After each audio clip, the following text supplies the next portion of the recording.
Vous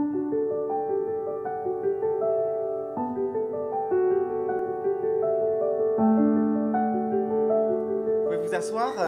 Et je vais demander à Shamir si tu veux bien te lever et rendre grâce et remettre ces instants au Seigneur.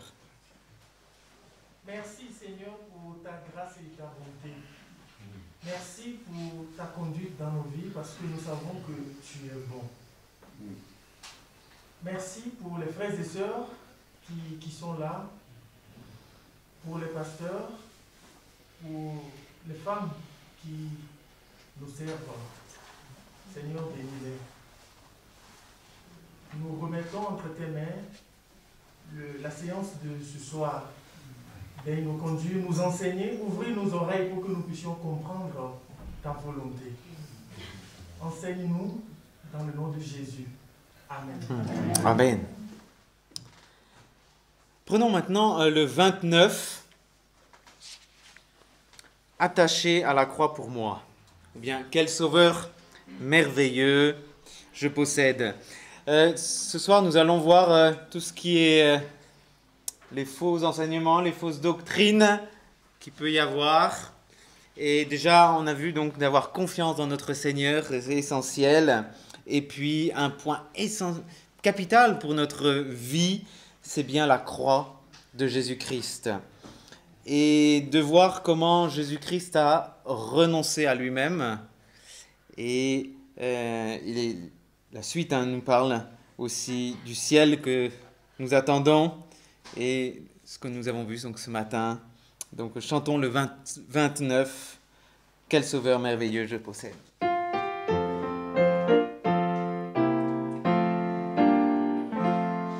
Quel sauveur merveilleux je possède.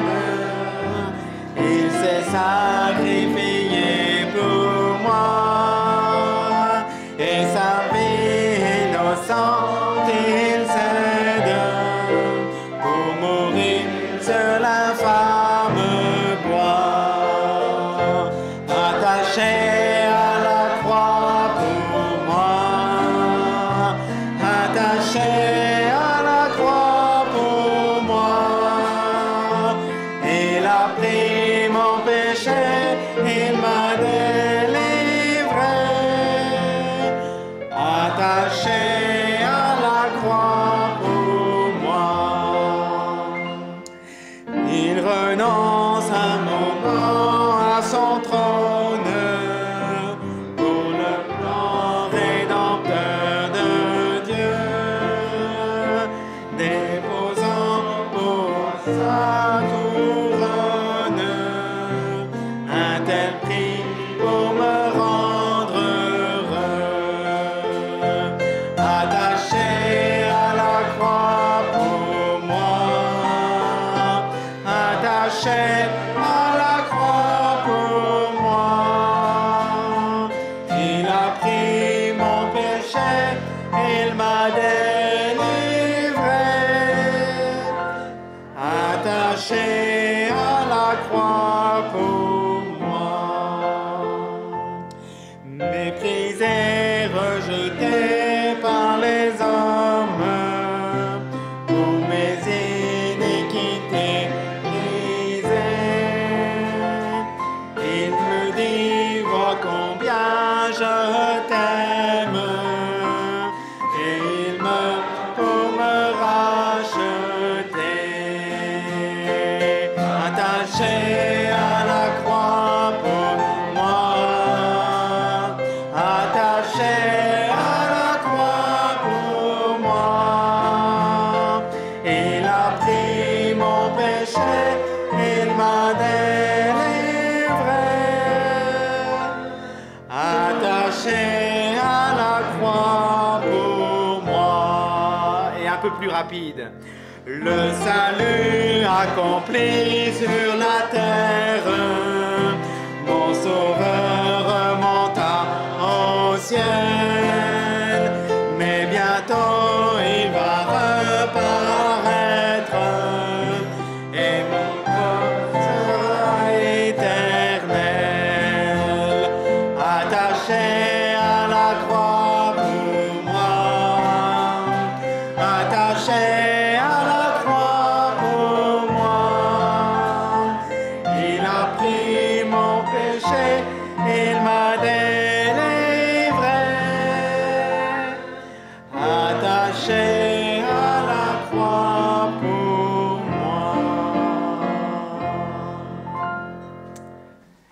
J'ai demandé à Sephora, je crois que tu as prévu quelque chose pour nous ce soir. En tout cas, c'est vrai qu'on parle de la fin de temps, de ce qui va se passer. Mais il y a une chose qui est sûre, c'est que Jésus ne change pas. Il est le Créateur. Il va revenir et il règne. Et on lui doit toute notre vie, en fait. Donc voilà, Jésus est maître de l'univers.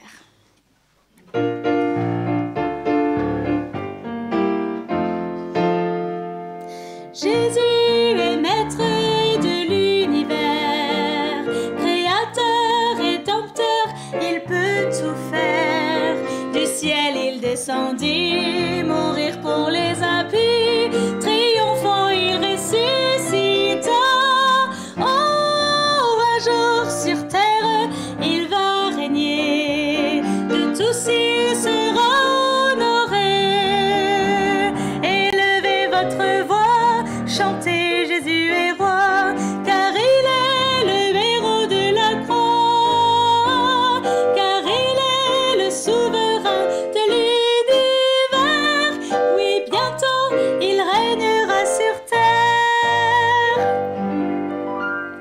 Jésus est maître de l'univers, créateur, rédempteur, il peut tout faire. Du ciel il descendit, mourir pour les impies, et triomphant il ressuscita.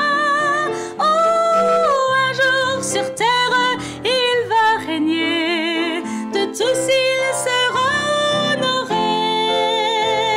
Élevez votre voix, chantez, Jésus est roi, car il est le héros de la croix, car il est le souverain de l'univers. Oui, bientôt il régnera sur terre.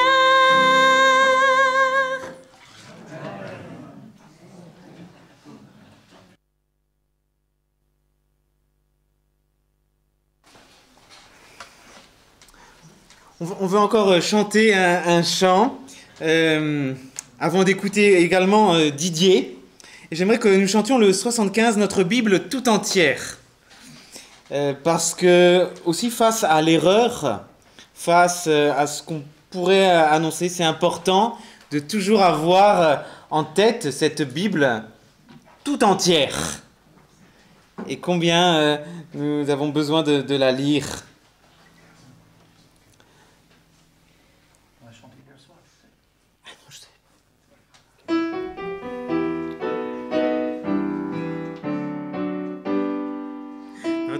Notre Bible tout entière, pour le pays tout entier, quel guide, quel éclair, notre France enténébrée.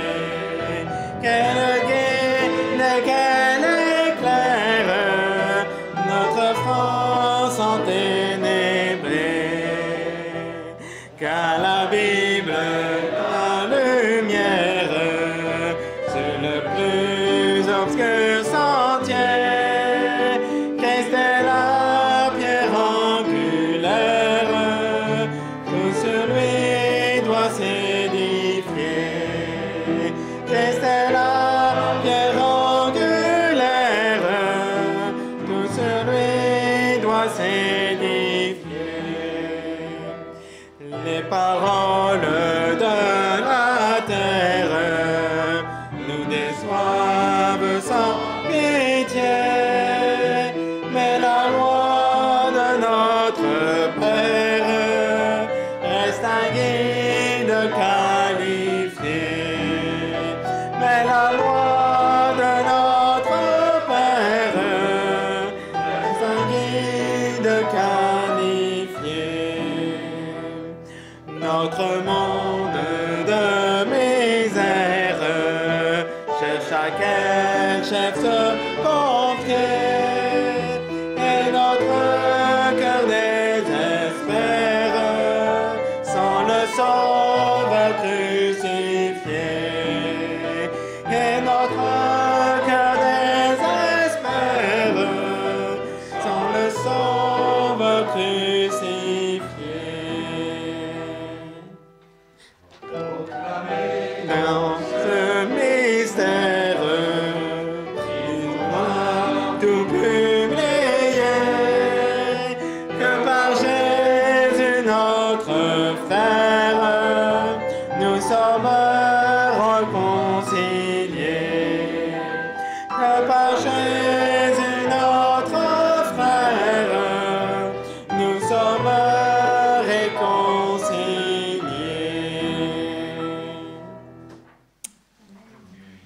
Alors je vais laisser la parole à Didier qui va nous chanter quelque chose et puis faire quelques annonces avant de laisser la parole à Tim Knickerbocker. Donc je commence par les annonces. C'est une habitude, et on reprend les bonnes habitudes des conventions, d'avoir la possibilité de faire un don. Alors, on fait ça parce que ça permet de couvrir des frais pour les prédicateurs qui se déplacent, etc., entre autres, même si généreusement, en général, ils disent non, non, non, je ne veux pas, mais au cas où, c'est prévu. Donc si vous avez à cœur, si vous avez envie, si vous avez de quoi, il n'y a pas de souci. Il suffira en sortant, il y a cette petite bassine, enfin je ne sais pas, il y a... Saladier, pardon. On a pensé à une citerne, mais ça suffira peut-être un petit saladier. Voilà, sinon, on remercie les prédicateurs et puis le temps de questions-réponses pour ceux qui n'ont pas pu, pour diverses raisons, y assister. Ça a été enregistré, c'est aussi disponible. Donc, n'hésitez pas à le solliciter. Simon.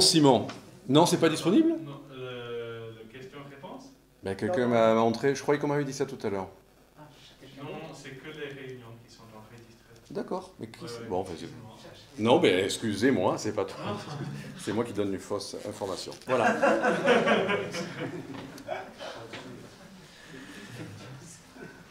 Donc un chant, ce matin on a eu l'apôtre Paul, et là c'est le Seigneur qui parle à Pierre. J'aime bien ces deux mots, Simon. Je pourrais le faire avec l'accent Simon, mais... Non, c'est Simon, quand le Seigneur va parler à Pierre, et je veux juste nous remémorer ce que le Seigneur a eu à dire à Pierre, et vous allez penser certainement au passage en question. Excusez-moi. Je sais que ça ne dérange pas toujours, mais c'est vraiment dommage quand c'est pas accordé.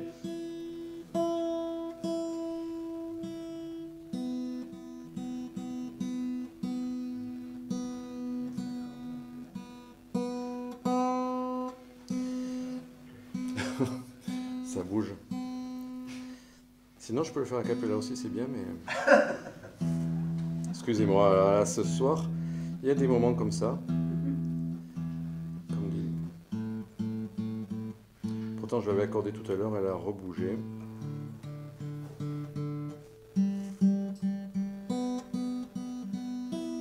Bon, on va dire ça ira. Ok. Allez, ça ira. Simon, Satan t'a réclamé pour te cribler tout comme le froment. Tu étais là lorsque tous m'acclamaient. Le seras-tu à l'heure des tourments? Mais j'ai prié pour toi, j'ai prié pour ta foi, qu'à l'heure sombre elle ne défaille point. Reviens et affermis tes frères, mes amis, sois leur berger. Simon, paie mes brebis. Simon, que m'avais-tu promis quand tu clamais à la vie, à la mort? Et maintenant, je te trouve endormi. Tu as failli au tout premier effort. Mais j'ai prié pour toi, j'ai prié pour ta foi, qu'à l'heure sombre sombre, elle ne défaille point. Reviens et affermis tes frères, mes amis, sois leur berger. Simon, paie mes brebis. Simon, Simon, j'avais besoin de toi, à mes côtés pour veiller et prier, tout comme tu avais besoin de moi. Pourtant, Simon, tu vas me renier. Mais j'ai prié pour toi, j'ai prié pour ta foi, qu'à l'heure sombre elle ne défaille point. Reviens et affermis tes frères, mes amis, sois leur berger. Simon, paie mes brebis. Simon, Simon, l'esprit bien disposé ne suffit plus quand vient l'heure du mal. La chair est faible et bien trop exposée. Un coup porté pourrait être fatal. Mais j'ai prié pour toi, j'ai prié pour ta foi, qu'à l'heure sombre elle ne défaille point. Reviens et affermis tes frères, mes amis, sois leur berger. Simon, paie mes brebis. Simon, Simon, as-tu enfin compris que tu iras où tu ne voudras pas? On te scindra et tu paieras le prix. Alors Simon, partout tu me suivras. Mais j'ai prié pour toi, j'ai prié pour ta foi, qu'à l'heure sombre elle ne défaille point. Reviens et affermis tes frères, mes amis, sois leur berger. Simon, paie mes brebis. Amen.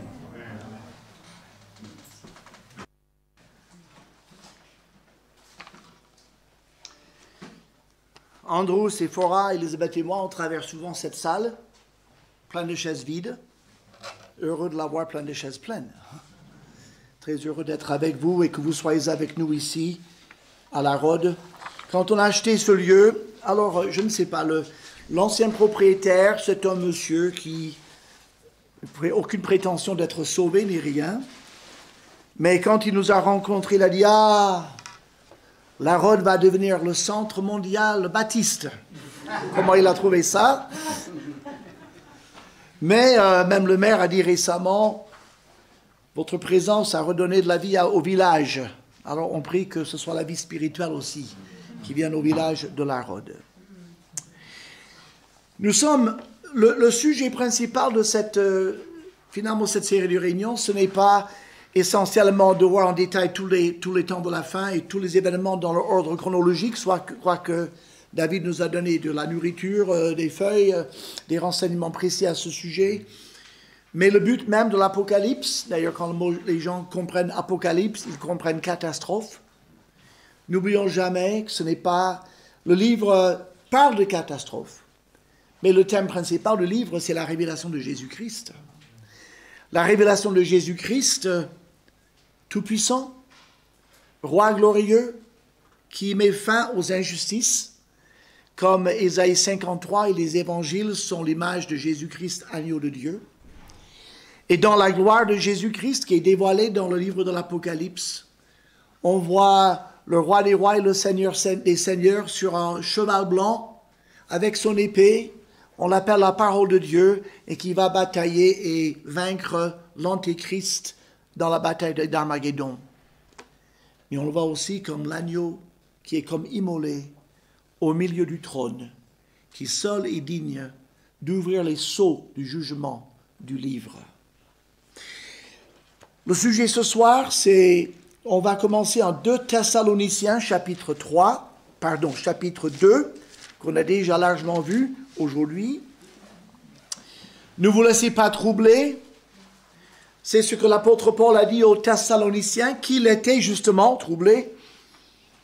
Et il dit, pour ce qui concerne l'avènement de notre Seigneur Jésus-Christ, donc le retour glorieux de Jésus-Christ, et notre réunion avec lui, nous vous prions, frères, de ne pas vous laisser facilement ébranler dans votre bon sens et de ne pas vous laisser troubler, soit par quelque inspiration, soit par quelques paroles, ou par quelques lettres qu'on dirait venir de nous, comme si le jour de Christ était déjà là, que personne ne vous séduise d'aucune manière. Et là, l'apôtre Paul, il parle des 3 réactions que peuvent avoir les enfants de Dieu devant le spectre des temps de la fin.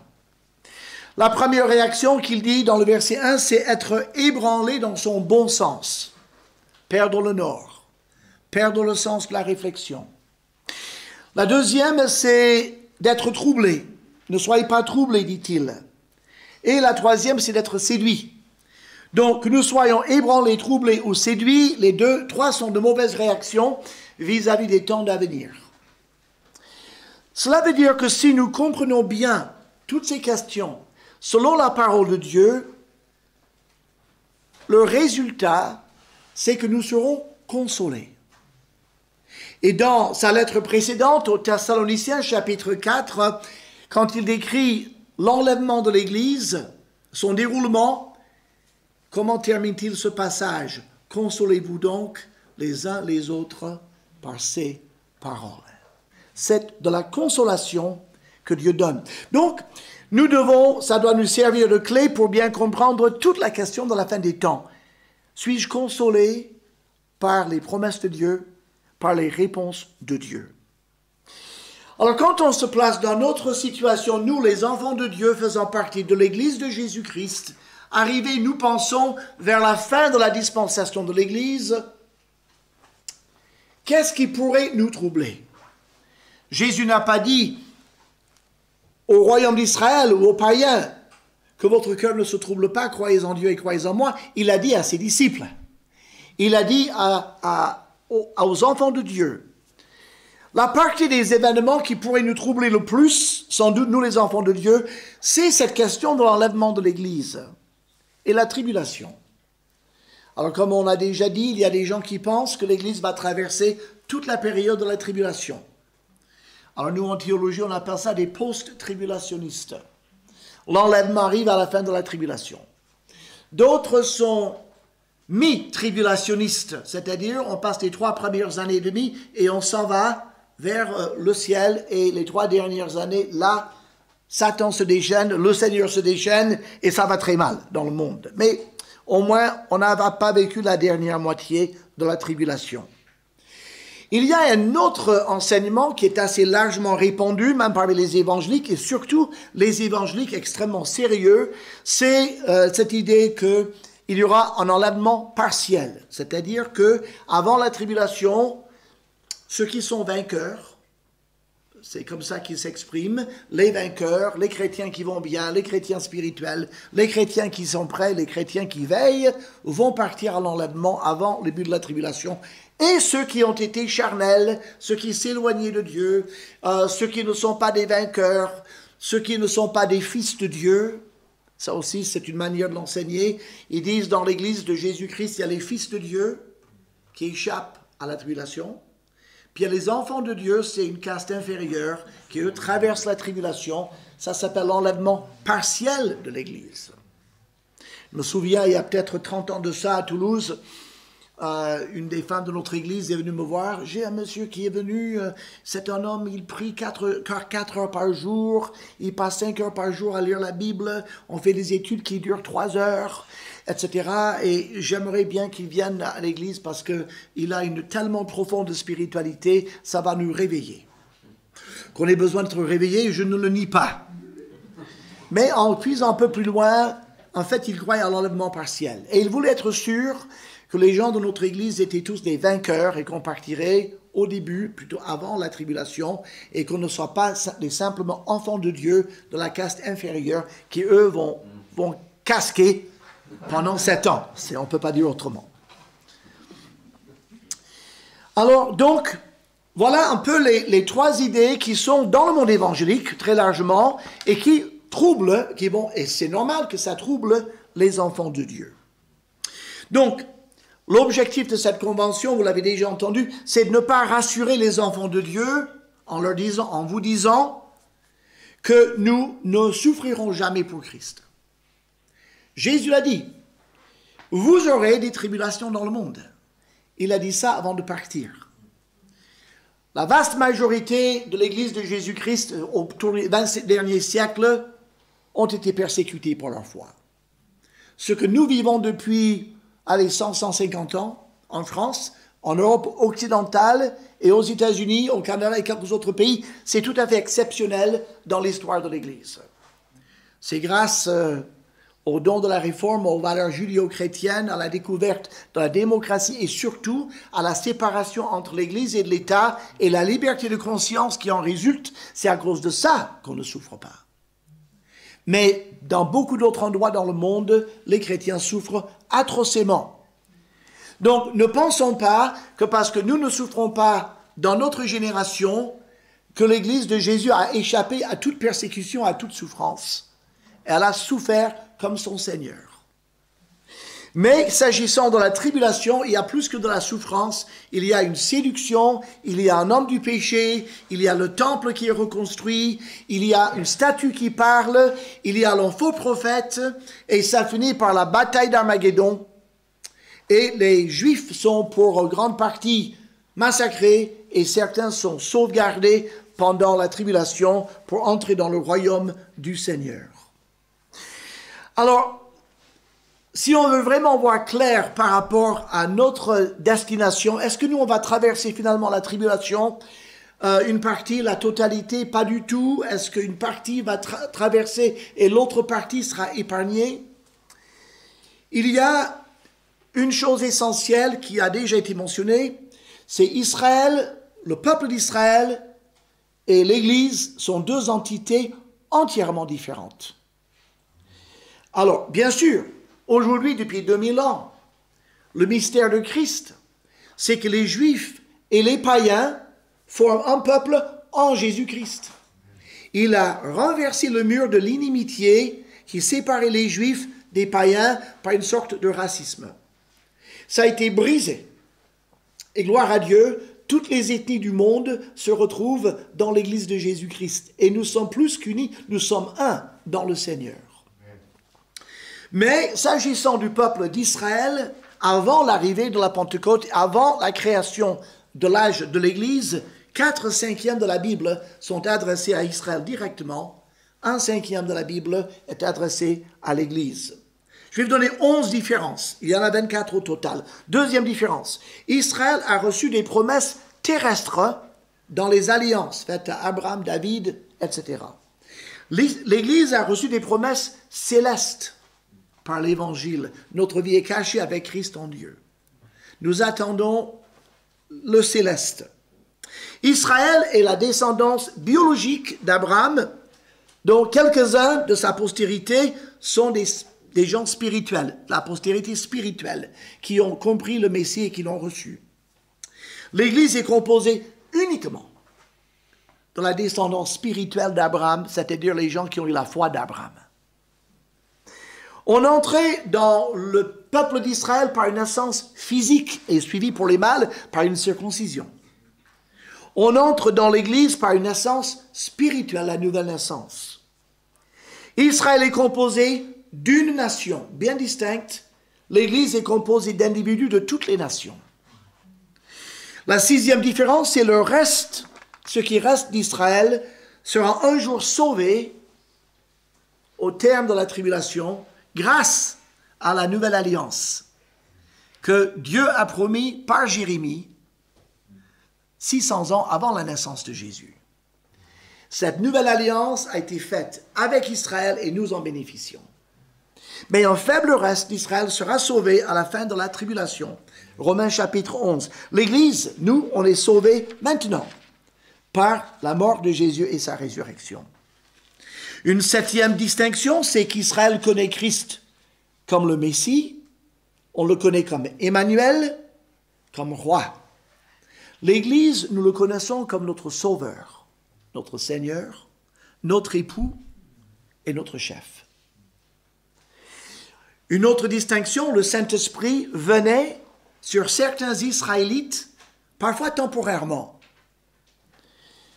Mais le Saint-Esprit habite en nous, tous les membres du corps de Christ, perpétuellement, et sans jamais pouvoir nous quitter. Nous avons été baptisés du Saint-Esprit pour former un seul corps. Nous avons été scellés, nous avons été plongés en Christ par l'Esprit et plongés dans l'Esprit par Jésus-Christ. Il ne peut pas partir et nous ne pouvons pas le quitter. Une autre différence, Christ reviendra en puissance et en gloire pour délivrer Israël et pour établir un royaume de 1000 ans. Mais il revient pour l'Église pour l'amener dans sa demeure céleste.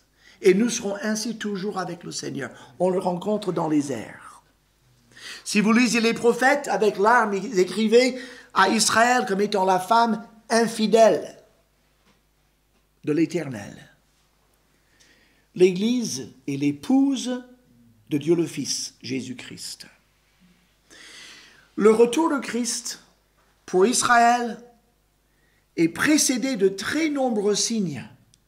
Matthieu 24, 25, etc. De très nombreux signes annoncent son arrivée.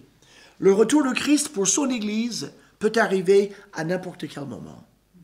On appelle ça l'immanence, ou l'imminence. C'est imminent. Ça pourrait arriver n'importe quand. Il n'y a aucun événement qui doit se produire avant l'enlèvement de l'Église. Tandis qu'il y a de nombreux signes et de choses qui doivent se mettre en place avant le retour de Jésus-Christ en gloire.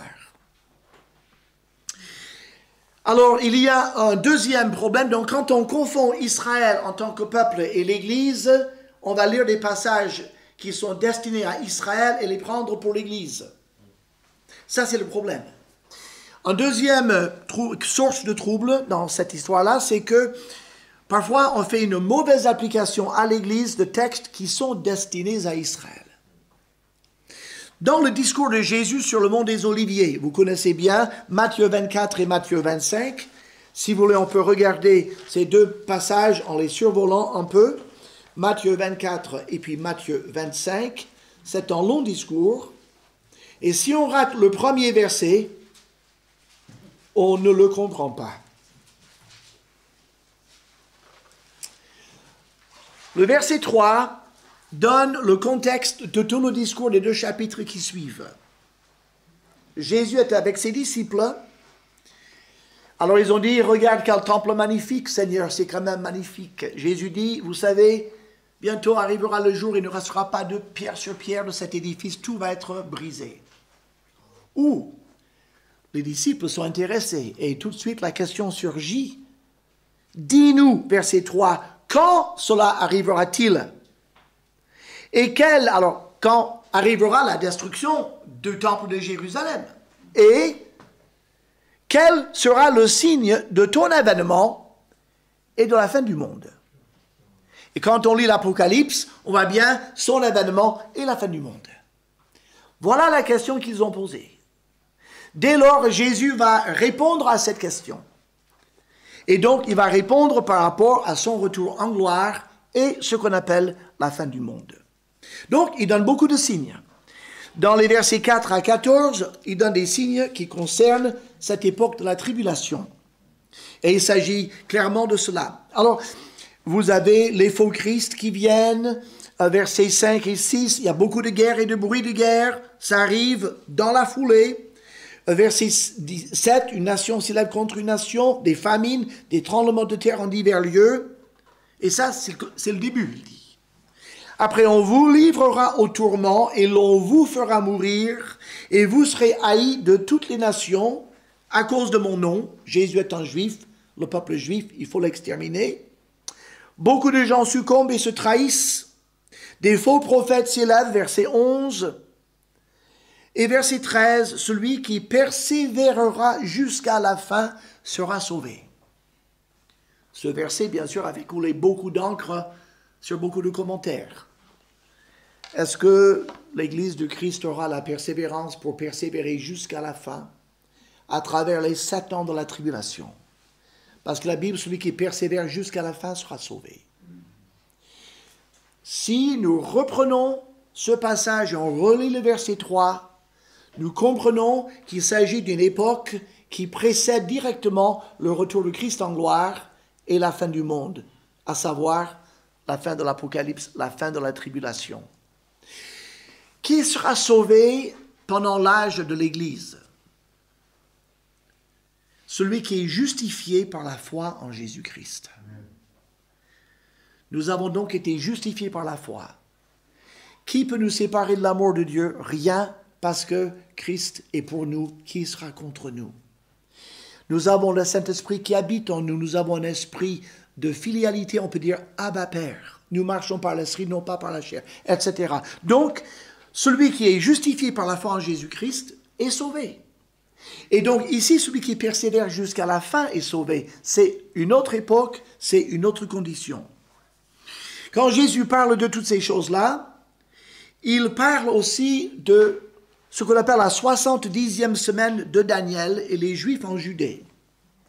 Dans le verset 15 et 16, il dit « C'est pourquoi lorsque vous verrez l'abomination de la désolation dont a parlé le prophète Daniel, établi en lieu saint, que ceux qui seront en Judée fuient dans les montagnes, que celui qui sera sur le toit ne descende pas pour prendre ce qui est dans sa maison, etc. » Il dit, verset 19, « Malheur aux femmes qui seront enceintes et à celles qui allaiteront en ces jours-là. Priez pour que votre fuite n'arrive pas en hiver, ni un jour de sabbat. » Ce sont les questions qui concernent le peuple habitant en Judée. On le comprend bien. Ils doivent quitter leur domicile immédiatement.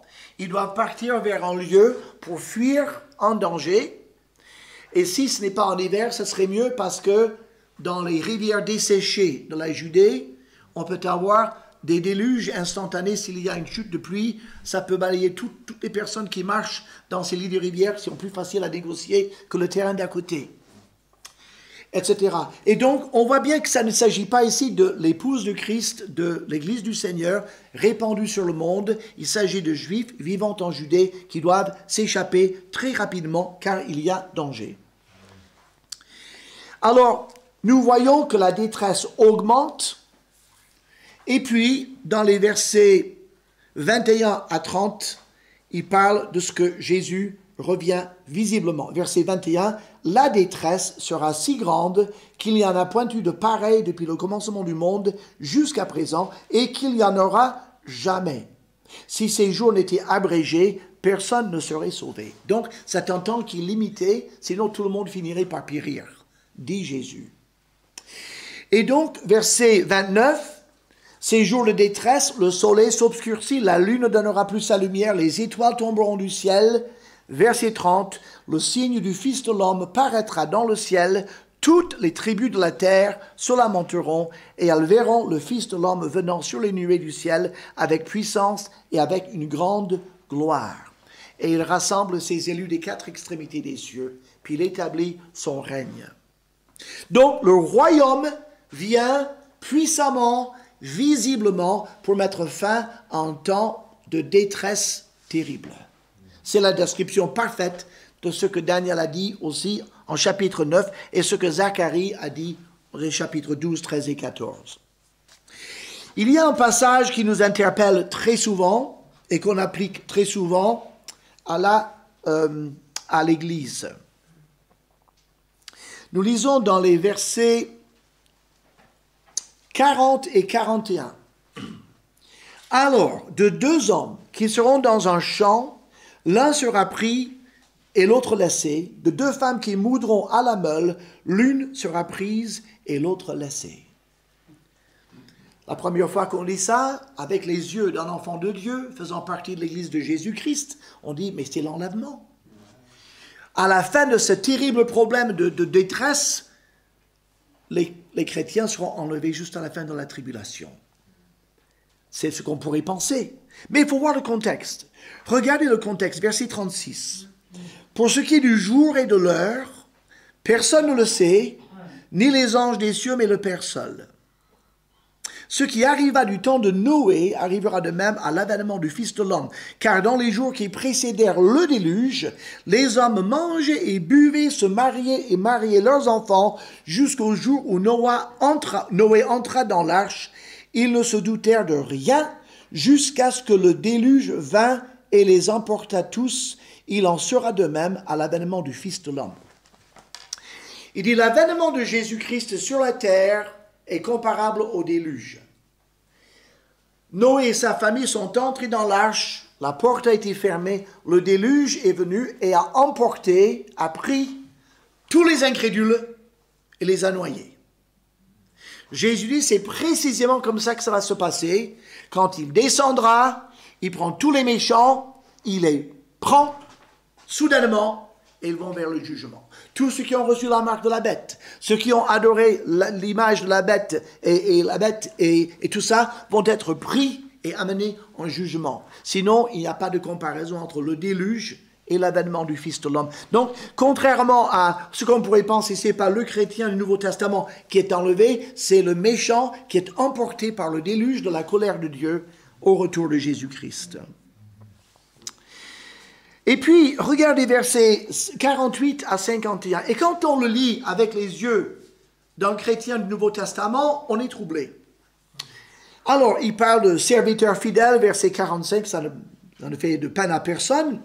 Mais verset 48, si c'est un méchant serviteur qui dit en lui-même, mon maître tarde à venir, s'il se met à battre ses compagnons, s'il mange et boit avec les ivrognes, le maître de ce serviteur viendra le jour où il ne s'y attend pas et à l'heure qu'il ne connaît pas. Il le mettra en pièces et lui donnera sa part avec les hypocrites. C'est là qu'il y aura des pleurs et des grincements de dents. Vous dites, ah, oulala, je suis un enfant de Dieu, si je suis méchant, le Seigneur me jette en enfer. C'est ce qu'on pourrait comprendre. Mais si on le replace dans le contexte du peuple juif, le peuple juif étant le peuple de Dieu, un juif et par conséquent, il appartient à son roi, c'est un serviteur de Jésus, qu'il le veuille ou non. Là, c'est un méchant serviteur, donc il n'est pas sauvé, ce n'est pas un enfant de Dieu, c'est un enfant d'Abraham, faisant partie du peuple de Dieu élu, mais lui-même n'est pas sauvé, il fait le mal, etc. Et le Seigneur l'envoie en enfer. C'est là où, quand on comprend la différence entre Israël et l'Église, on dit, d'accord, ça ne me concerne pas, ça ne nous concerne pas, mais ça concerne ce serviteur méchant. Et puis on arrive dans le même discours, puisque Jésus n'arrête pas, il n'y a pas de pause café, rien, il part directement au chapitre 25, et il arrive au royaume des cieux à ces fameuses 10 vierges. Vous avez tous entendu et on a tous pensé, parce que quand on le lit, c'est difficile de ne pas y penser. Ah, moi je suis enfant de Dieu, j'espère que je fais partie des 5 vierges sages, je vais voir si j'ai un stock d'huile. Et les 5 vierges folles, j'en connais dans mon église et je pense qu'elles en font partie. Qu'est-ce qu'elles vont déguster pendant la tribulation? Parce que les 5 vierges sages partent avec Jésus et les 5 vierges folles, elles sont punies. On pourrait facilement le penser. Mais quand on l'examine, et toujours dans le contexte d'Israël, on dit, bon, il y a les vierges, il y a l'époux, où est l'épouse? Où est l'épouse? Elle n'est même pas mentionnée. Pourtant, c'est des noces, c'est bizarre. Pourquoi Jésus n'a-t-il pas mentionné l'épouse? L'épouse de Jésus-Christ était encore dans les intentions de Dieu. C'était quelque chose qu'il avait caché de tout temps et qu'il a révélé par Jésus-Christ, par la Pentecôte et dans le Nouveau Testament. L'épouse de Christ n'existait pas encore. Elle existe aujourd'hui et grâce à Dieu, nous en faisons partie. Donc, Jésus ne pouvait pas, dans cette parabole, et ce n'était pas le but de parler de l'épouse, mais de l'époux qui est lui-même, et puis le peuple qui lui appartient, en nom Israël, dont certains vont persévérer jusqu'à la fin et d'autres ne persévéreront pas jusqu'à la fin. Est-ce que ces 5 vierges folles qui ne persévèrent pas, qui n'ont pas assez d'huile pour attendre l'arrivée de l'époux, est-ce qu'elles passent par une quelconque tribulation et à la fin, elles sont quand même sauvées? Non, parce que dans le verset 11 et 12, les autres vierges vinrent et dirent, « Seigneur, Seigneur, ouvre-nous. » Il répondit, « Je vous dis en vérité, je ne vous connais pas. » Est-ce possible que Jésus parle à ces 5 vierges qui sont soi-disant les amis de l'époux en disant qu'il ne les connaît pas? Mais oui, si ces 5 vierges représentent la partie d'Israël, les amis de l'époux, normalement, mais qui ne persévèrent pas, qui ne prennent pas position pour le Messie, qui se laissent prendre par l'Antéchrist, dont le témoignage s'éteint, si jamais il y en avait eu, et donc tout Israélite qu'elles sont, Jésus, le divin époux, ne les connaît pas. Et elles vont en enfer.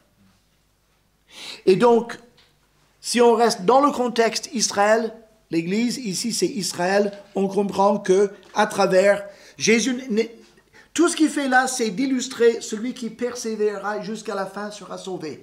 Et je vous raconte sous forme de 10 vierges, donc la moitié sont allées jusqu'au bout et l'autre moitié s'est arrêtée en chemin. Nous arrivons au jugement des nations, toujours dans le même discours, dans les versets 31 à 46. Verset 31. Le Fils de l'homme viendra dans sa gloire avec tous les anges, il s'assiera sur le trône de sa gloire. Toutes les nations seront assemblées devant lui. Les nations, pas les individus. Regarde comment il les classe. Il les classe par nation. Et le roi dira à ceux qui seront à sa droite, vous qui êtes bénis de mon Père, prenez possession du royaume qui vous a été préparé dès la fondation du monde. J'ai eu faim, vous m'avez donné à manger, j'ai eu soif, etc. Et vous connaissez. Et les justes disent, mais quand est-ce qu'on t'a vu être comme ça? Et puis il leur dit, en quelque sorte, j'étais représenté par ces plus petits de mes frères. Alors, ça nous met la puce à l'oreille. Ces gens-là, pendant le temps de la tribulation, parce que ça vient à la fin de la tribulation, Jésus descend avec grande gloire et fait le jugement des nations, et il fait la distinction entre les nations qui ont globalement aidé le peuple d'Israël dans sa détresse, et Jésus le prend pour lui, et les gens qui globalement n'ont pas aidé Israël dans sa détresse. On peut penser à toutes les nations qui vont suivre l'Antichrist et qui vont persécuter le peuple d'Israël. Donc ça veut dire qu'il y a des gens qui vont avoir soin du peuple juif, même pendant la tribulation, et d'autres qui vont vraiment être dans l'esprit d'Antichrist et qui vont persécuter le peuple de Dieu. Parce que ce que Satan veut faire, s'il pouvait, c'est détruire totalement le peuple d'Israël. Puisque Dieu a dit, jusqu'à ce qu'il n'y ait plus de soleil, même quand le soleil partira, Israël restera toujours en peuple. Et ce peuple est indestructible. Satan, il écoute. Ah, si je pouvais le détruire, Dieu serait menteur. La fin de la partie. C'est pour ça qu'il est acharné contre ce peuple. Et là, vous avez des gens qui vont aider ce peuple. Et Jésus leur dit, écoutez, c'est mes frères de chair. Vous les avez soutenus, vous les avez aidés. Et qu'est-ce qu'il dit? Il dit, vous venez dans le royaume de mon Père. Et le royaume de son Père, c'est le millénium. Et ces nations-là vont entrer dans le millénium et vivre dans le millénium. Ça constituera la population humaine du millénium. Et où vont les nations qui ont pris fait contre Israël et qui l'ont persécuté, etc. La Bible dit, ils vont directement en enfer. Et donc, ils vont à la mort, au châtiment éternel. Donc, c'est un jugement basé sur comment vous avez traité le plus petit de mes frères qui arrive à la fin de la tribulation et qui conditionne l'entrée dans le royaume millénaire de Jésus-Christ. C'est donc un jugement qui vient ponctuer la tribulation. Et donc, si n'importe lequel des textes qu'on vient de voir s'appliquait aux chrétiens de l'âge de la grâce, il y a de quoi être troublé. Mais si, effectivement, comme Jésus donne la réponse à la question qui lui est posée, il s'agit de la fin des temps, de la tribulation, de son retour glorieux et de son règne millénaire, alors tout a du sens. Et c'est appuyé par les révélations de l'Apocalypse, par les prédictions de Daniel, par les prédictions du prophète Zacharie et bien d'autres encore. Alors maintenant, revenons à cette question de la doctrine dans l'enlèvement partiel de l'Église, c'est-à-dire les bons chrétiens partent et les mauvais chrétiens sont punis en passant par la tribulation. Alors, un passage est en Luc 21, 36, qui est un passage parallèle à celui qu'on vient de voir. Luc 21, verset 36. Maintenant, mettons-nous dans la peau de celui qui pense les spirituels vont partir avec Jésus à l'enlèvement et les charnels vont rester pendant la tribulation. Mettez-vous dans cet esprit-là et vous allez voir comment on peut comprendre ce verset. Veillez donc et priez en tout temps, afin que vous ayez la force d'échapper à toutes ces choses qui arriveront et de paraître debout devant le Fils de l'homme. Et ça s'adresse à des gens qui auront traversé la tribulation. Tenez ferme, vous qui êtes charnels, mais à travers la tribulation, il faut veiller et prier, et puis vous pouvez finalement être sauvés. Vous avez raté l'enlèvement, mais par la tribulation, vous pouvez être sauvés. Philippiens chapitre 3 est un autre verset sur lequel ces chrétiens, sont de vrais chrétiens, il n'y a pas de doute, s'appuient.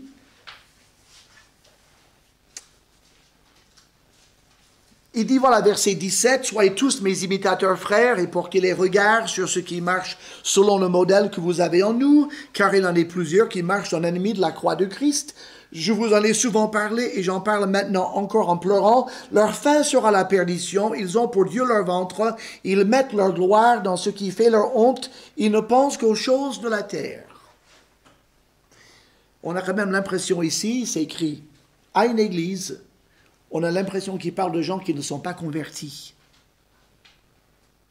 Mais si on dit, ah, c'est peut-être des gens quand même qui sont convertis, mais très charnels. Alors il y a nous autres, verset 20, nous les spirituels.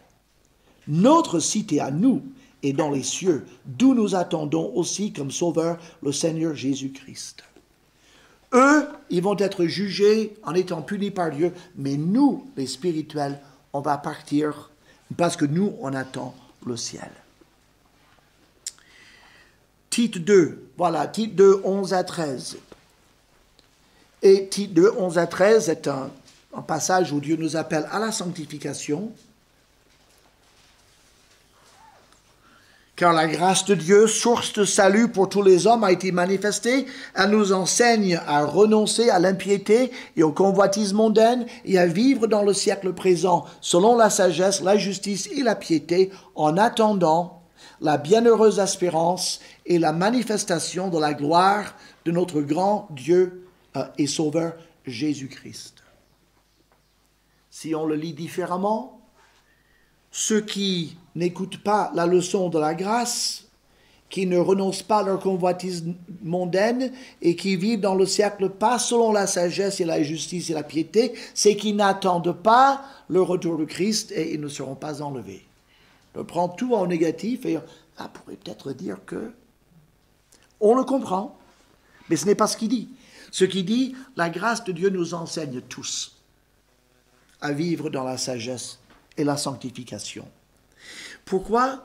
Parce que nous sommes promis à une espérance bienheureuse. Ça devrait nous motiver.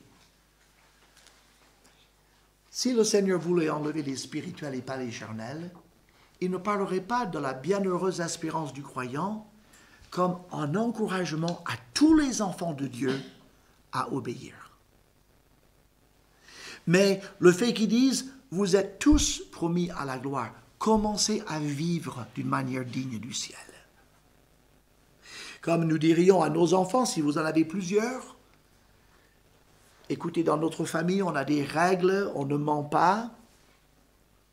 Si votre enfant ment, vous n'allez pas dire, ah, tu as menti, tu n'y fais plus partie de ma famille. Tu as contre... Non, on va dire, tu as menti, il faut confesser ce péché.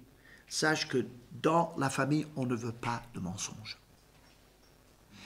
Et ça va être plutôt un moment éducatif pour cet enfant qui est désobéissant, plutôt qu'une menace de le déshériter de la famille. Et Dieu est constamment en train de chercher ses enfants et les ramener. Et quand nous péchons, il dit, mon enfant, ce n'est pas ce que nous sommes. Quand tu pêches, tu ne vis pas de ton identité en Christ. Rends-toi compte de ce que j'ai fait de toi par grâce et vis en conséquence de cette grâce qui t'a été faite. Et les épîtres sont remplies de ce genre d'exhortation. C'est au contraire un Dieu qui nous reconnaît tous pour ses enfants. Il dit, vu la sainteté dont tu vas hériter, vis déjà saintement.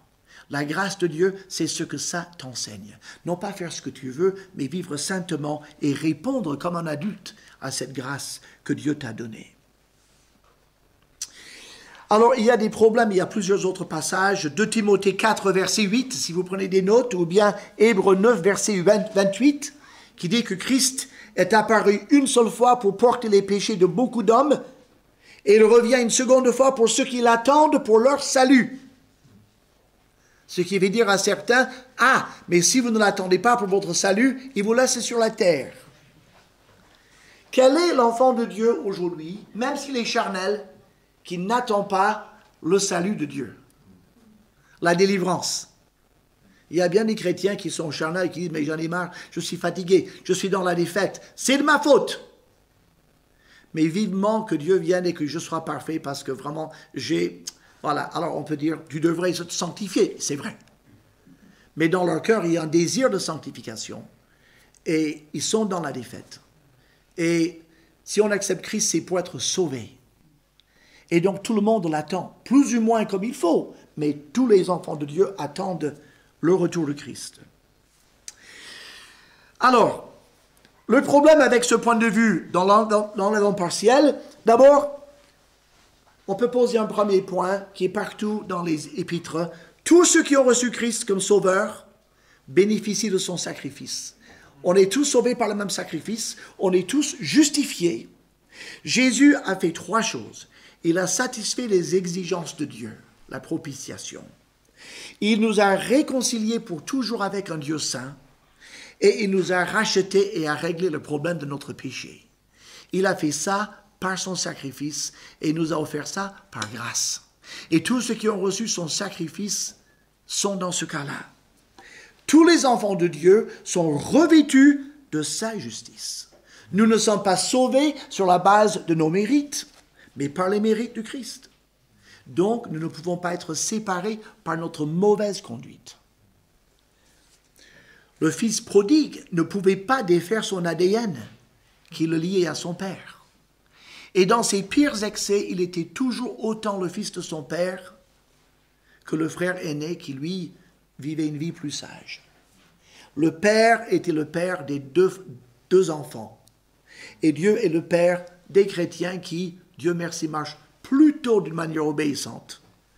Et le père des enfants de Dieu qui marche de manière plutôt désobéissante à certains moments. Le corps de Christ, nous faisons partie du corps de Christ.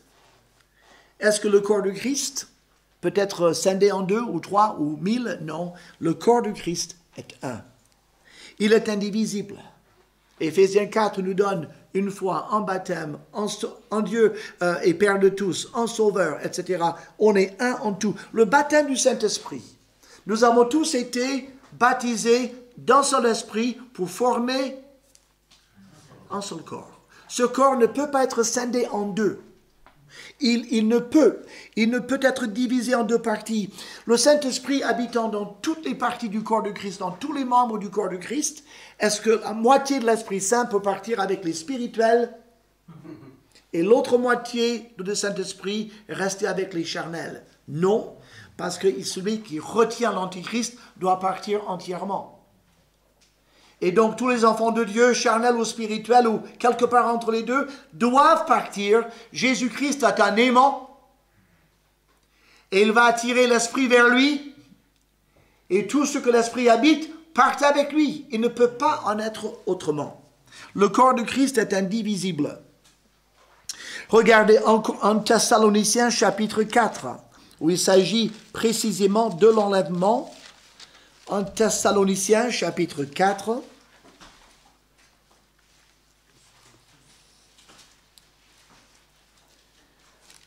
verset 15. Voici en effet ce que nous vous déclarons d'après la parole du Seigneur.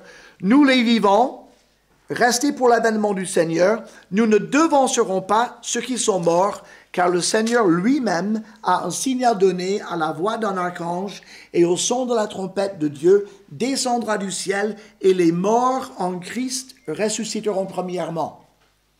Pensez-vous que parmi les morts en Christ, il y en a qui étaient charnels? Est-ce que seuls les croyants morts qui étaient spirituels ressuscitent? Ce n'est pas précisé. Ils disent les morts en Christ, tous ceux qui sont décédés, sauvés, ressuscitent. Et si tous les morts, quelle que soit leur condition spirituelle pendant leur vie, ressuscitent, nous les vivants, quelle que soit notre condition spirituelle, nous partons. L'Écriture ne fait aucune distinction entre les uns ou les autres. C'est vous êtes morts en Christ, vous êtes décédés avant l'enlèvement, vous ressuscitez et vous partez. Vous êtes vivants au moment de l'enlèvement, vous êtes transformés et vous partez. Il n'y a aucune indication qu'il peut y avoir une partialité là. En Corinthiens chapitre 15, c'est le grand chapitre de la résurrection. Regardez en Corinthiens 15, versets 3 et 4. Je vous rappelle, frères, l'évangile que je vous ai annoncé, que vous avez reçu, dans lequel vous avez persévéré, et par lequel vous êtes sauvés, si vous le retenez tel que je vous l'ai annoncé. Autrement, vous auriez cru en vain. Je vous ai enseigné avant tout, comme je l'avais aussi reçu, que Christ est mort pour nos péchés, selon les Écritures, qu'il a été enseveli et qu'il est ressuscité le troisième jour, selon les Écritures. D'après ce passage, quel pourcentage des personnes qui croient l'Évangile sont sauvées? Quel pourcentage? 100%. Tous ceux qui croient à ça sont sauvés. Il dit, c'est l'Évangile par lequel vous êtes sauvés. Alors maintenant, si vous le modifiez, Jésus n'est pas ressuscité physiquement, Jésus n'est jamais mort physiquement, là vous avez un problème, là vous n'êtes pas sauvés. Mais si vous croyez, il dit, l'évangile tel que je vous l'ai annoncé, vous êtes sauvés. C'est l'évangile qui vous sauve. Si l'évangile nous sauve, c'est le même évangile qui a sauvé tous les enfants de Dieu. C'est le même évangile qui doit les amener au ciel. Dans les versets 23 du même chapitre, il dit, Christ est ressuscité d'abord, Christ comme prémisse, puis ceux qui appartiennent à Christ. Qui appartient à Christ? Uniquement les croyants spirituels de l'Église ou aussi les croyants désobéissants? Ça appartient à Christ. Tous ceux qui appartiennent à Christ ressuscitent. Qui est changé? Qui est transformé et glorifié? Les corps de qui est glorifié? Regardez verset 51. Verset 51, voici je vous dis un mystère, nous ne mourrons pas tous. Vous savez, tous les chrétiens ne mourront pas. Certains seront la dernière génération et verront l'enlèvement sans passer par la mort. Donc nous ne mourrons pas tous. Mais tous, nous serons changés. À qui écrit-il ce verset? À l'église spirituelle des Éphésiens? À l'église missionnaire des Philippiens? Il écrit à l'église des Corinthiens, dont beaucoup d'entre eux on ne donnerait pas cher de leur salut. À Corinthe. Et pourtant, Paul ne met jamais en doute le salut de chacun des saints à l'église de Corinthe. On en discipline, on les reprend, mais ne remet jamais en question leur salut. Et ne les sépare jamais des autres croyants qui croient à l'Évangile, qui vont être changés, glorifiés et amenés au ciel.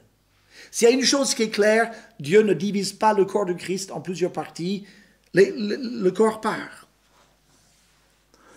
Pourquoi y a-t-il la tribulation? Vous dites alors, si ce n'est pas pour purifier les chrétiens, c'est pourquoi? Et on revient Israël.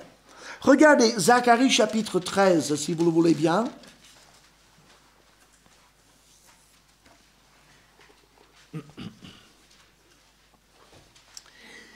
La tribulation est un temps de jugement, c'est aussi un temps de raffinement et de purification du peuple juif.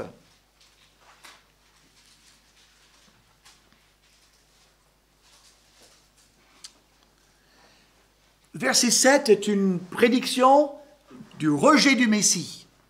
Épée, lève-toi sur mon pasteur, Jésus, et sur l'homme qui est mon compagnon. Qui est l'homme qui est le compagnon de l'Éternel?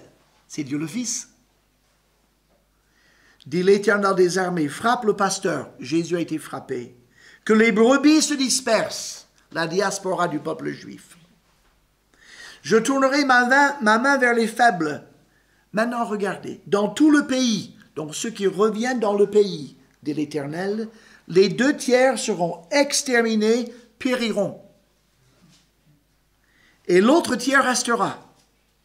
Je mettrai ce tiers dans le feu, pas le feu de l'enfer, regardez bien. Et je le purifierai comme on purifie l'argent, je l'éprouverai comme on éprouve l'or, il invoquera mon nom, ce tiers qui reste, et je l'exaucerai, je dirai, c'est mon peuple, et il dira, l'Éternel est mon Dieu. Et comment vont-ils arriver à ça? De dire, Jésus est le Messie, et l'Éternel est mon Dieu. Regardez un des versets que nous aimons le plus possible dans la Bible, Zacharie 12, verset 10.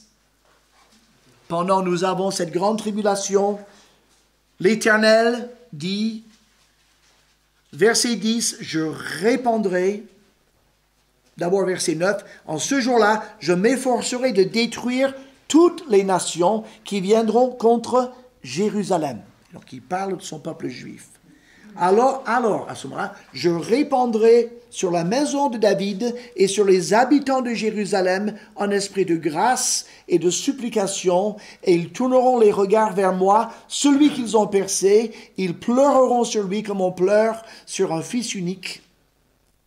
Et verset 1er du chapitre 13, en ce jour-là, une source sera ouverte pour la maison de David et les habitants de Jérusalem pour le péché et pour l'impureté. Le temps de la tribulation, qu'on appelle le temps de l'angoisse de Jacob, est pour exercer les jugements sur l'Antéchrist et les impies de la terre, en même temps pour purifier un faible reste et de l'amener à une conversion qui sera l'éclatement de la grâce de Dieu, où Israël est regreffé sur l'olivier de laquelle il avait été sectionné pendant un temps, et commencera la gloire de Dieu. La nouvelle alliance faite avec Israël en Jérémie 31 est accomplie. Et Israël, cet Israël racheté, nous rejoint parmi les rachetés du Seigneur. Donc, Jésus va utiliser la tribulation pour purifier son peuple. Il nous donne les détails précis. Mais nous, qui peut nous purifier? Mais le sang de Jésus nous purifie de tout péché. Si nous confessons notre péché, il est fidèle et juste pour nous purifier. Il ne le fait pas en un seul jour, comme avec Israël en Zacharie 12. Il le fait continuellement. Et puis, je suis persuadé, dit Paul en Philippiens 1,6, je suis persuadé que celui qui a commencé en vous cette bonne œuvre, la sanctification, la rendra parfaite pour le jour de Jésus-Christ. Il s'adresse à tous les enfants de Dieu. Tous ceux qui font partie du corps de Christ, il dit, j'ai commencé à vous sanctifier et je vous sanctifierai entièrement. En Éphésiens 5, Christ est l'époux, l'Église est l'épouse. Il dit, il va présenter à lui-même son épouse, sans tache, ni ride, ni rien de répréhensible, sainte et glorieuse. Qui donc nous purifie? C'est notre Sauveur. Et il le fait, et il le fera. Donc, nous ne pouvons pas croire à l'enlèvement partiel de l'Église. Alors, que penser de l'enlèvement de l'Église au milieu ou à la fin de la tribulation? On n'a pas besoin de rester longtemps parce qu'on a déjà posé les bases. Si Israël est vraiment une autre entité que l'Église, et si la tribulation est un temps d'angoisse et de trouble pour amener le peuple d'Israël à la repentance et à la conversion, si c'est ça le but de la tribulation, il est évident que l'Église n'est destinée à traverser aucune partie de la tribulation. C'est une autre période avec d'autres objectifs qui sont clairement définis. Il s'agit d'un autre peuple et d'autres acteurs. L'Église ne peut pas se télescoper sur une partie ou la totalité d'une période qui ne lui est pas destinée parce qu'elle est séparée, c'est une autre entité que le peuple d'Israël. J'aimerais voir maintenant avec vous Daniel chapitre 9. Je ne vais pas faire les 4 versets, mais j'aimerais vous montrer une chose. Verset 24. Il y a des gens qui disent la 70e semaine de Daniel, c'était le ministère de Jésus-Christ et le début de l'Église. Les 70 semaines sont passées, il n'y a pas de tribulation, parce que tout était fait à la première venue de Jésus. Regardez verset 24. 70 semaines ont été fixées sur ton peuple et sur ta ville sainte, c'est Jérusalem, pour faire cesser les transgressions et mettre fin au péché, pour expier l'iniquité et amener la justice éternelle, pour sceller la vision et le prophète, et pour oindre le Saint des saints. Qu'arrive-t-il à la fin de la 70e semaine? Le péché n'est plus, le peuple est purifié et le pays est purifié. Est-ce que c'était le résultat à la fin de la vie terrestre de Jésus? Non. Donc, à la fin de la 70e semaine, tout doit être en règle et purifié à Jérusalem et en Israël.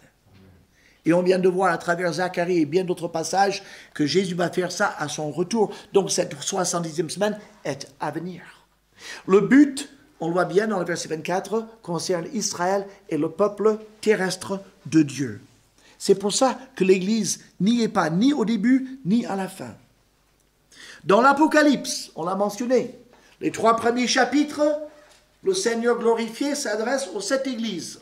Jean est sur la terre, à l'île de Patmos, il écrit. Il envoie les lettres aux 7 églises. Chapitre 4, l'Esprit lui dit, monte ici. L'apôtre Jean monte, et jusqu'à la fin de l'Apocalypse, il est au ciel. Il est tellement au ciel, il a un ange qui l'accompagne, il pose des questions, l'ange dit souvent, tu ne comprends pas ce que... Non, je ne comprends pas. Tu veux qu'on t'explique? Oui, j'aimerais bien qu'on m'explique. Il lui explique. Il va un peu plus loin, c'est quoi ces coupes, c'est quoi? Il explique. Il entend des 24 vieillards, des 4 êtres vivants, il entend des anges, des gens dans le ciel, il voit des âmes issues de la grande tribulation, il est au ciel.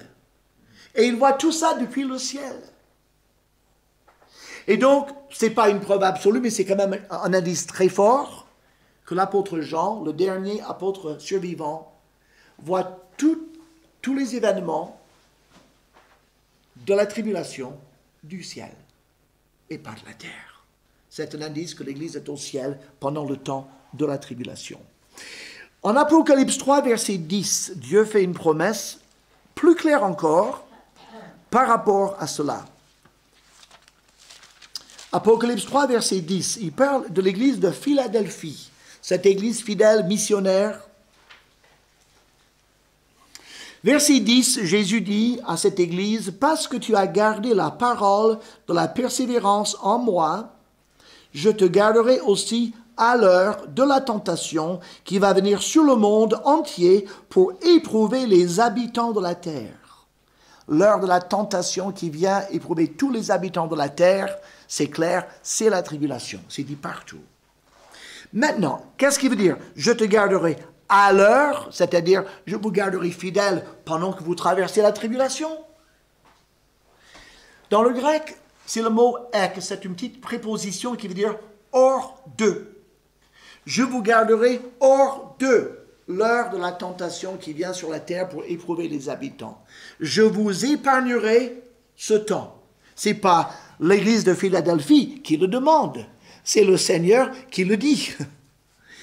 Et donc, l'Église ne sera pas présente sur la terre pendant cette période d'épreuve détaillée dans tout le restant du livre.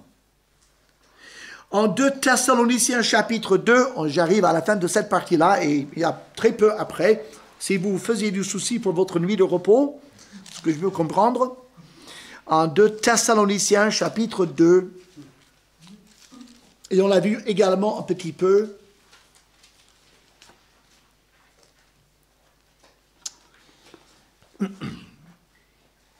on avait dit, oui, le Seigneur est venu, vous avez raté le coche, comme on dit, c'est dommage pour vous, qu'est-ce que vous allez déguster? L'apôtre Paul dit, calme, calme. Il dit avant le retour glorieux de Jésus-Christ, verset 3, alors il faut suivre l'événement là.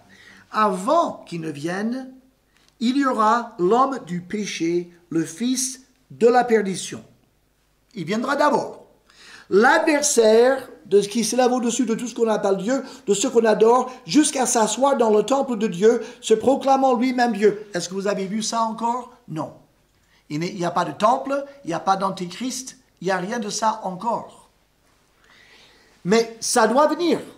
Mais il dit, attendez, il ne peut pas venir encore, dit Paul aux Thessaloniciens. Verset 6, parce que il y a quelque chose qui le retient.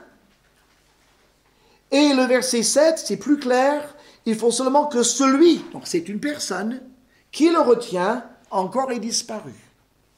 Donc, les gens disent, les faux prophètes disent, Christ est revenu et vous l'avez raté. Paul dit non, non, non, non, non, non, non, non, non.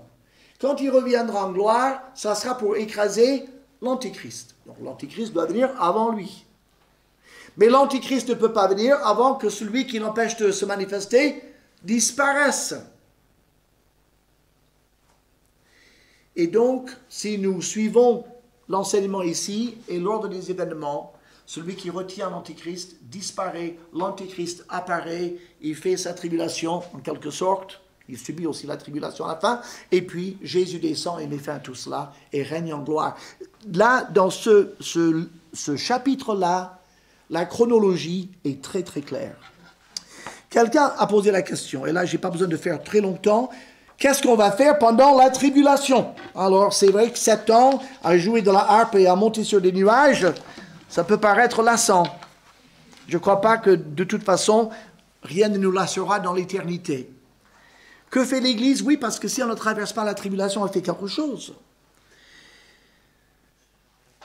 Le tribunal de Christ est la première chose, sans doute, que nous allons connaître en montant au ciel à la rencontre du Seigneur dans les airs. Le tribunal de Christ.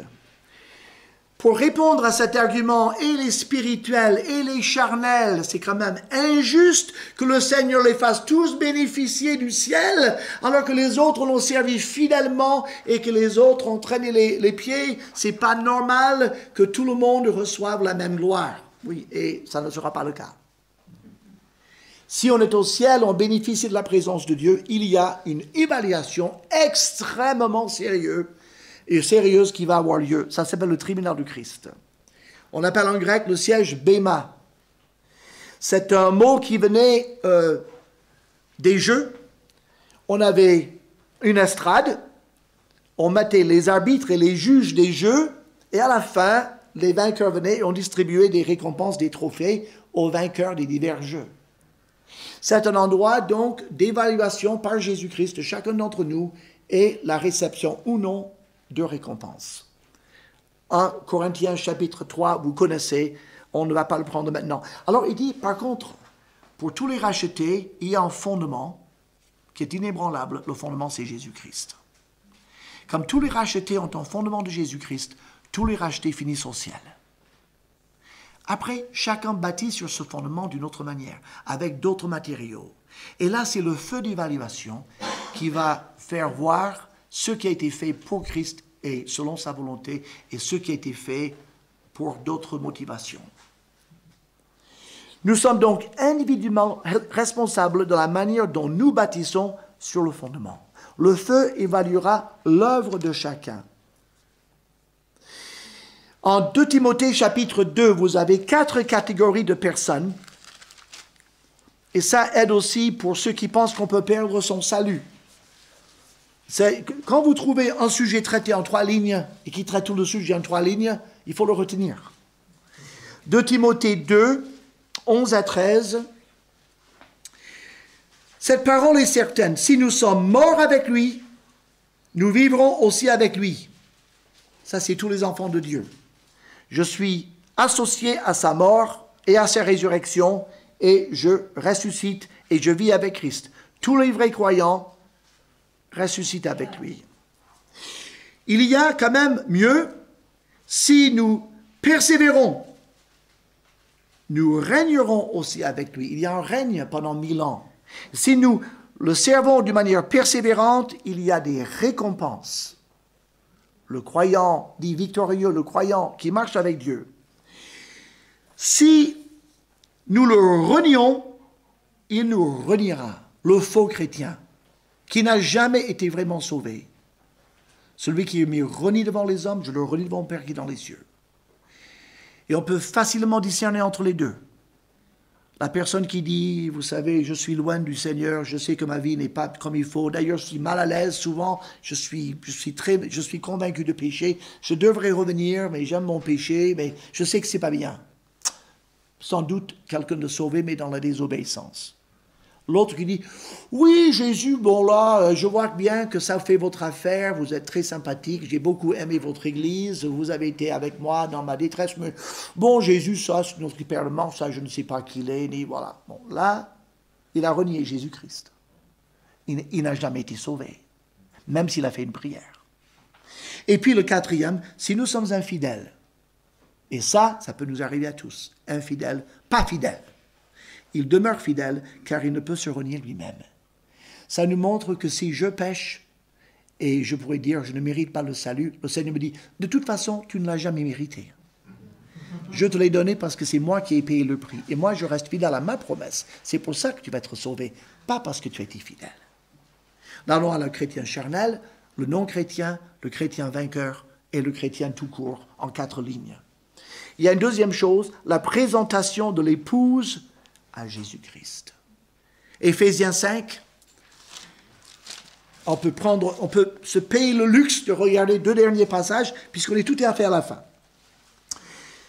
Verset 25 de Éphésiens 5, Marie, aimez vos femmes comme Christ a aimé l'Église et s'est livré lui-même pour elle, afin de la sanctifier après l'avoir purifiée par l'eau et la parole, afin de faire paraître devant lui cette Église glorieuse, sans tache, ni ride, ni rien de semblable, mais sainte et irrépréhensible. Jésus-Christ, normalement, c'est la mère de la mariée et plusieurs jeunes filles qui aident une épouse à se préparer. Alors quand elle arrive, le marié, il est « Ouh !» Ici, c'est mieux. C'est l'époux lui-même qui prépare son épouse. Parce qu'il est parfait et il va la rendre parfaite. Il va dire « Voilà, ça c'est de l'épouse. Elle est parfaite, enfin. » Maintenant, on va célébrer les noces de l'agneau. Les noces de l'agneau, quand Jésus revient pour juger et pour régner, comme dans la parabole des 10 vierges, il ne l'a pas dit en Matthieu 25, mais il vient quand même obligatoirement avec son épouse. Donc, quand Jésus revient sur la terre, il vient accompagné de son épouse. Nous descendons et nous régnons avec lui. On va célébrer les noces de l'agneau. En Apocalypse 18, si vous prenez le temps de le voir, c'est la chute et la destruction de Babylone. Ensuite, un chœur de louange dans le ciel par rapport à ce jugement. Et ensuite, c'est les noces de l'agneau. Apocalypse 19, 7 à 9. Puis le roi Jésus descend pour livrer la bataille d'Armageddon, vaincre l'Antichrist et établir son règne de paix. Toujours le chapitre 19. Et puis le chapitre 20, le millénium.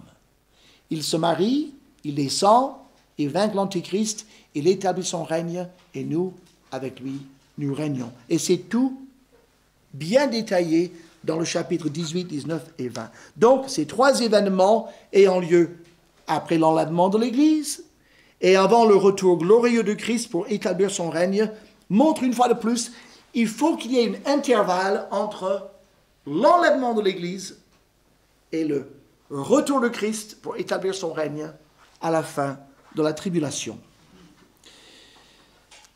Et je l'ai déjà dit, mais je le répète, dans le fameux passage en 1 Thessaloniciens, chapitre 4, revenons, lisons-le une fois de plus.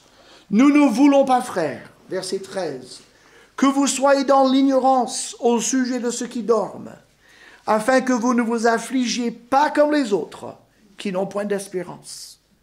Car si nous croyons que Jésus est mort et qu'il est ressuscité, croyons aussi que Dieu ramènera par Jésus et avec lui ceux qui sont morts. Voici en effet ce que nous vous déclarons, d'après la parole du Seigneur. Nous les vivants, restés pour l'avènement du Seigneur, nous ne devancerons pas ceux qui sont morts. Car le Seigneur lui-même, à un signal donné à la voix d'un archange et au son de la trompette de Dieu, descendra du ciel, et les morts en Christ ressusciteront premièrement. Ensuite, nous les vivants, qui serons restés, nous serons tous ensemble enlevés avec eux, pas sur le mont des Oliviers, sur les nuées, à la rencontre du Seigneur dans les airs. Et ainsi, nous serons toujours avec le Seigneur. Consolez-vous donc les uns les autres par ces paroles. Divine parole qui soutient ma foi, ta clarté console, on le chante. Viens briller en moi. Amen. Amen.